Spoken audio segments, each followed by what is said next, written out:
In the heart of the desert, where the sun scorches the sands and the winds whisper forgotten tales, a city rose, not built on conquest alone, but on ambition, beauty, and madness.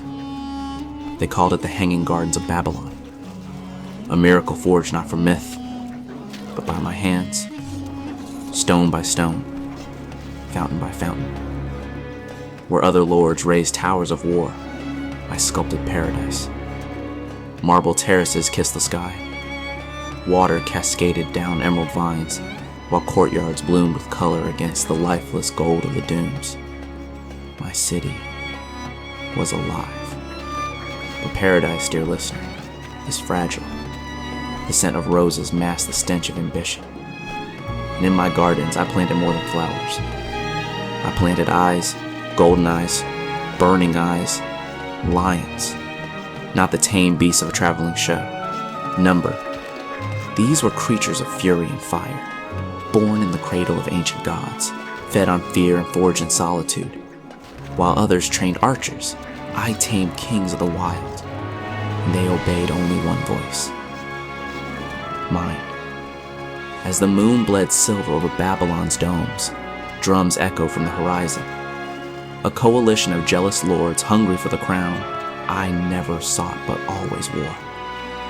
They came with siege towers and oil pots, ballistas and chants of holy war. But I waited, not with dread, but with a smile, for they did not come to breach walls. They came to awaken wrath. The gates of the Hanging Gardens opened not to surrender, but to release. With a single horn blast, I unleashed the lions. Steel met fang, shields shattered like glass before thunder. Archers aimed, only to be consumed. My enemies, so proud and many, now trampled each other beneath golden fur and roaring death. No strategy could tame chaos that had been crafted with patience. And above it all, I watched. From my highest garden, beneath a canopy of vines, I stood barefoot upon wet stone.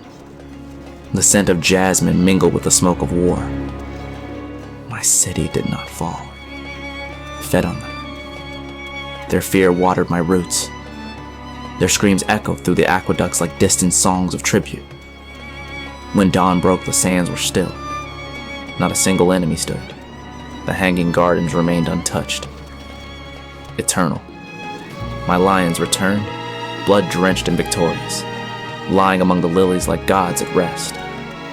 And I returned to the fountains and poured myself a goblet of crimson wine. For I had not merely defended a city. I had rewritten history. Let them call me mad. Let them say the Hanging Gardens never existed. But those who witnessed what happened here, they whisper a different story. Of a lord who built Eden in the sand and unleashed hell through its gates. My name, it does not matter. The desert remembers, and so do the lions.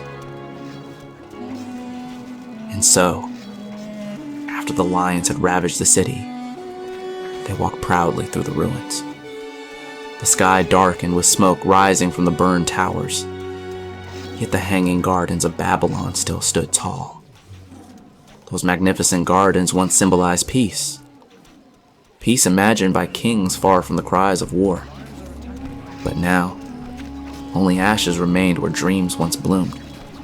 The Lord sat upon his throne, not with a smile, but with a gaze lost in thought.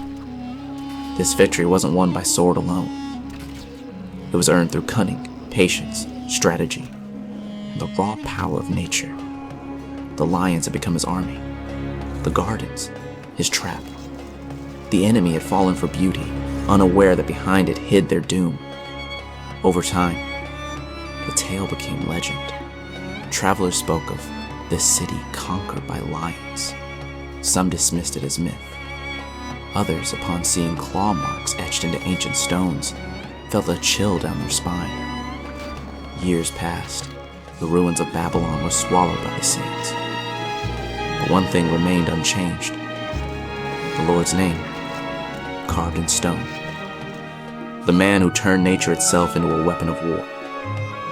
Even today, in Stronghold Crusader, when someone releases lions at the enemy's gates, all players know this is no ordinary siege. This is the moment history is rewritten.